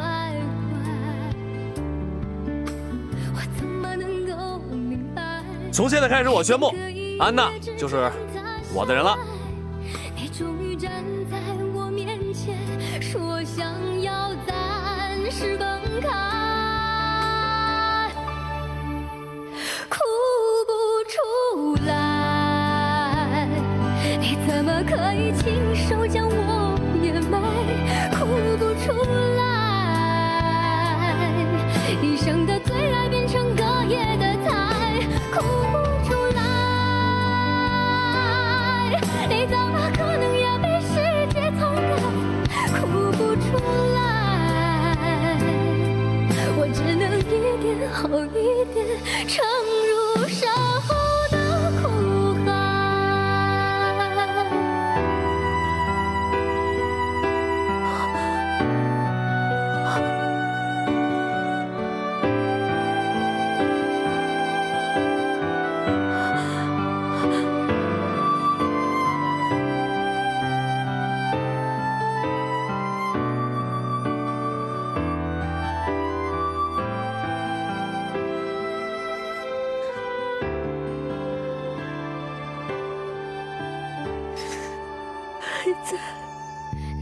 因为现在对我来讲，最重要的就是打鬼子。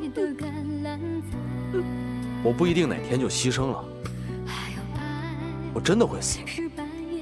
我不想让爱我的人难过，我不想让他们为我掉眼泪、悲伤、寂寞。如果真的这一天来到的时候，我希望我能安静的独自离开，因为我绝对不让大家和爱人知道。我觉得这种方式是最适合我的。你怎么可以亲手将我掩埋，哭不出来，一生的最爱变成隔夜的菜，哭不出来，你怎么可能也被世界篡改，哭不出来，我只能一点后一点沉入身后的苦海，哭不出来，你怎么可以亲手将我掩埋，哭不出来，一生的最爱变成隔夜的菜，哭不出来，你怎么可能也被世界篡改，哭不出来，我只能一点后一点沉入身后的苦海。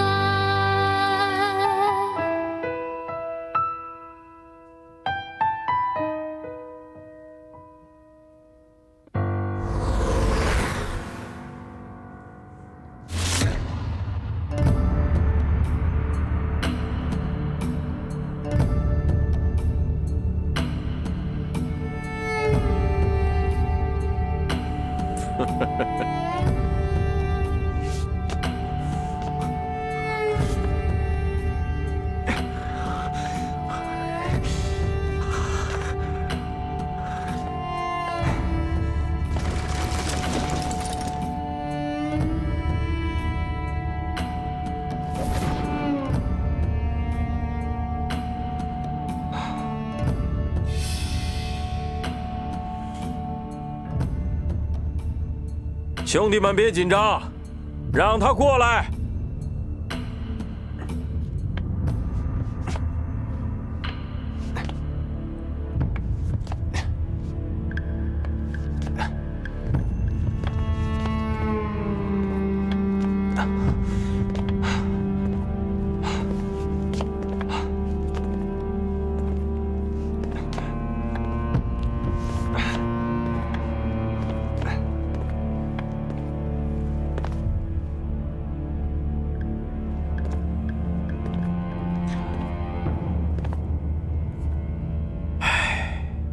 刘兄弟，多日不见呐！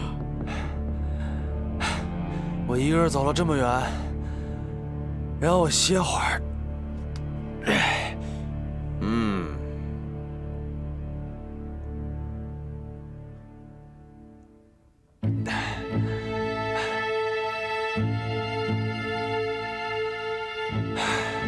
别看了，就我一个人。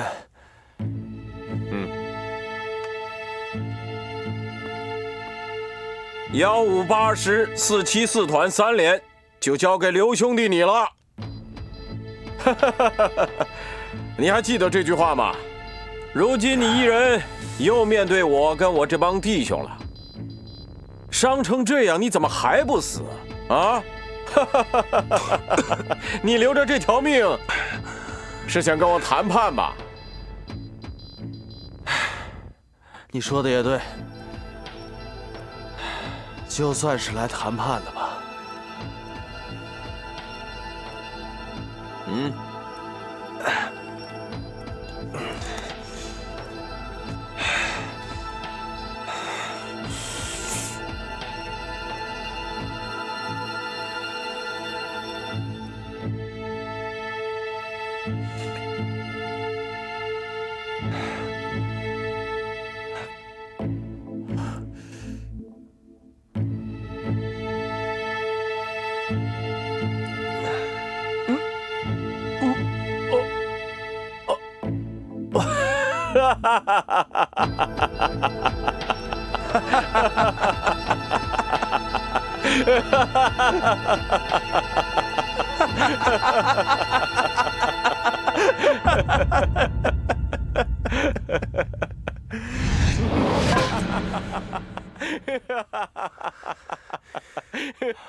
我们哥儿几个向来是有仇必报，有敌必杀。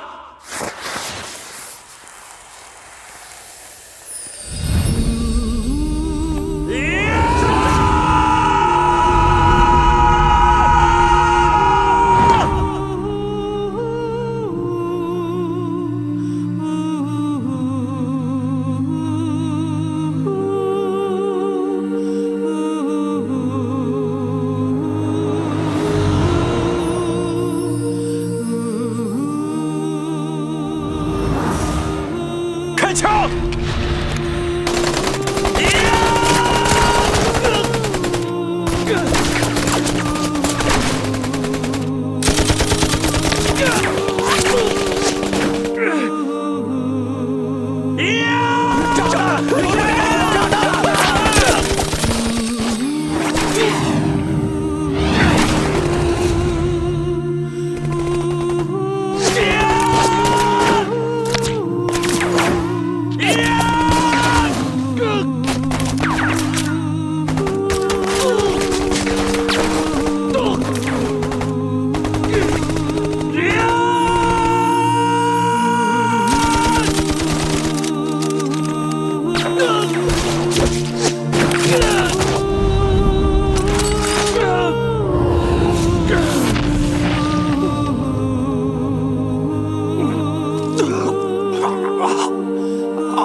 哥儿几个，你想我了吧？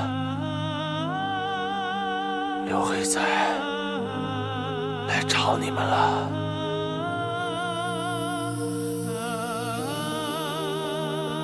好酒好菜，给我备上。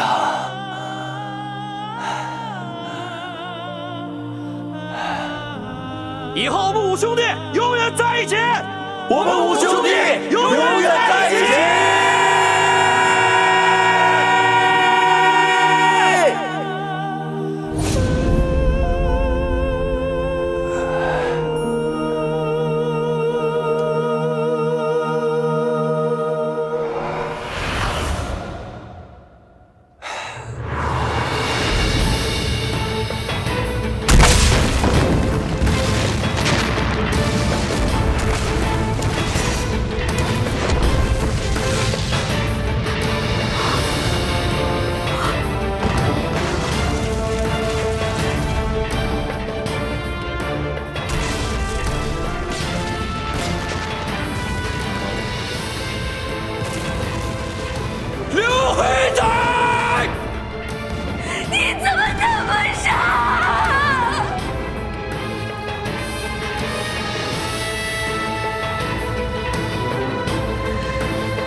黑仔为我们换取了突围的机会，但他永远离开了我们。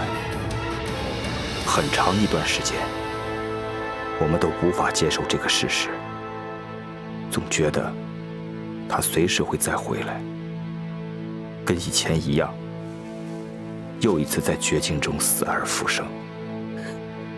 但是，他始终没有回来。每当夜深人静，战争留下的老伤隐隐作痛，我都会一遍遍问自己：如果能够再来一次，我希望活下来的是他，死去的那个是我。